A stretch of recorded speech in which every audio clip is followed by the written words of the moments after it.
Ibnu Qayyim rahimahullah mengatakan, lanjutan bahasan kita,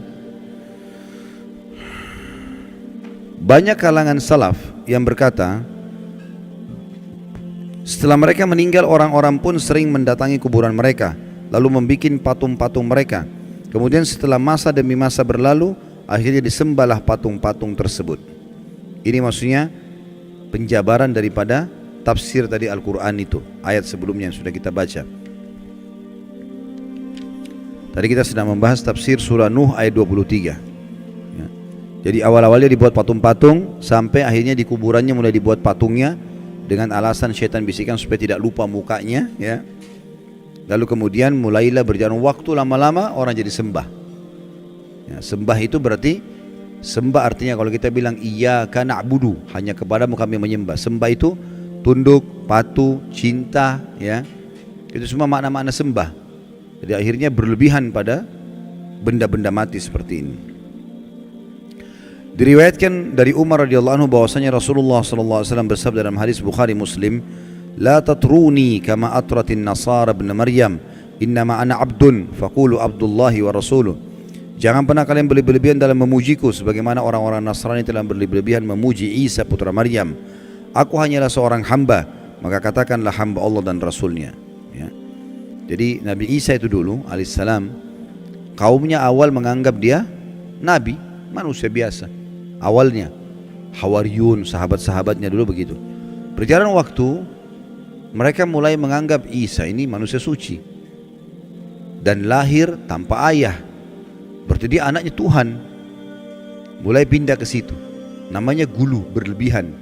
Akhirnya memposisikan Nabi Isa alaihissalam bukan lagi pada posisinya sebagai utusan Allah saja, tapi sudah luar biasa, sampai pada tingkat yang menganggap Isa dan ibunya Maryam alaihissalam adalah Tuhan. Awalnya tidak, tapi lama-lama ke situ. Awalnya cuma oh ini orang soleh, ini nabi. Oh, akhirnya mulailah diinterpretasikan, dijabar-jabarkan. Nah ini kayaknya dia lahir tanpa ayah, berarti anaknya Tuhan nih. Nah berarti ya, supaya kita tidak lupa buat patungnya. Sekarang orang Nasrani banyak tidak sadar, mereka bukan lagi sembah Allah, bukan juga bahkan sembah Nabi Isa, tapi sembah apa? Patung. Ditaruh patung di situ, mengatakan itu patung Nabi Isa, patung Maryam. Patung, nggak ada hubungannya sebenarnya. Tapi seperti itulah. Dan apa bedanya dengan kaumnya Nabi Nuh yang tadinya buat patung, awal-awal diminta-minta, lama-lama akhirnya disembah gitu. Sementara Nabi Isa alaihissalam berlepas tangan dengan itu ya. Saya nggak tahu sudah pernah saya bacain belum dalam surah Al-Maidah ayatnya. Belum. Kita buka sekarang Al-Maidah. Kita lihat bagaimana Nabi Isa alaihissalam nanti pada hari kiamat itu kalau tidak salah di ayat 116 ya. Bagaimana Nabi Isa alaihissalam nanti dihakimi oleh Allah. Maksudnya Allah subhanahu wa ta'ala akan mengajak bicara Isa di depan makhluk semuanya, terutama pengikutnya yang menganggapnya sebagai Tuhan. Sudah buka 116?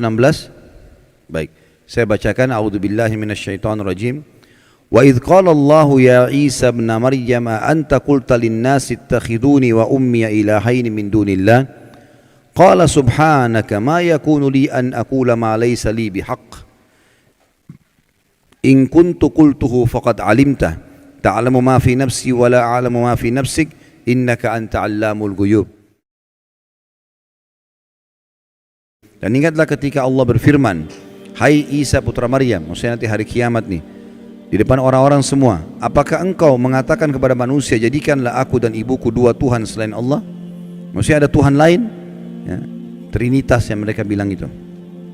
Isa menjawab alaihissalam, maha suci engkau, tidaklah patut bagiku mengatakan apa yang bukan hakku mengatakannya. Jika aku pernah mengatakan, maka tentulah engkau mengetahui apa yang ada pada diriku, dan aku tidak mengetahui apa yang ada pada diri engkau. Sesungguhnya engkau maha mengetahui perkara-perkara yang gaib.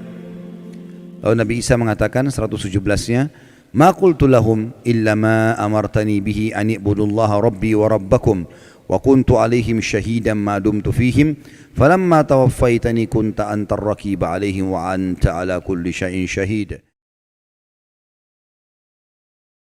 Aku tidak pernah mengatakan kepada mereka kecuali apa yang engkau katakan kepadaku, yaitu sembahlah Allah Tuhanku dan Tuhan kalian. Ini ajaran Nabi Isa AS kepada orang-orang Nasrani. Enggak pernah dia bilang jadikan saya sebagai anak Tuhan, jadikan ibu saya sebagai Tuhan. Dan aku menjadi saksi terhadap mereka selama aku berada di antara mereka. Maka setelah engkau wafatkan aku, engkau lah yang mengawasi mereka, dan engkau adalah maha menyaksikan atas segala sesuatu. Jadi nanti pada hari kiamat, pernyataan Allah subhanahu wa ta'ala yang akan disampaikan kepada Isa alaihi salatu wassalam. Dan Nabi SAW mengatakan, jangan pernah kalian berlebih-lebihan dalam memujiku, sebagaimana orang-orang Nasrani telah berlebih-lebihan memuji Isa putra Maryam. Aku hanyalah seorang hamba. Maka katakanlah hamba Allah dan Rasulnya, ya, Abdullahi wa Rasuluh.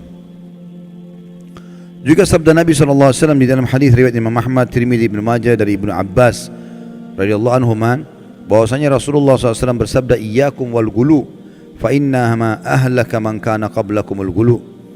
Jauhilah oleh kalian sikap berlebihan, karena sungguhnya sikap berlebihan itu yang telah menghancurkan umat-umat sebelum kalian.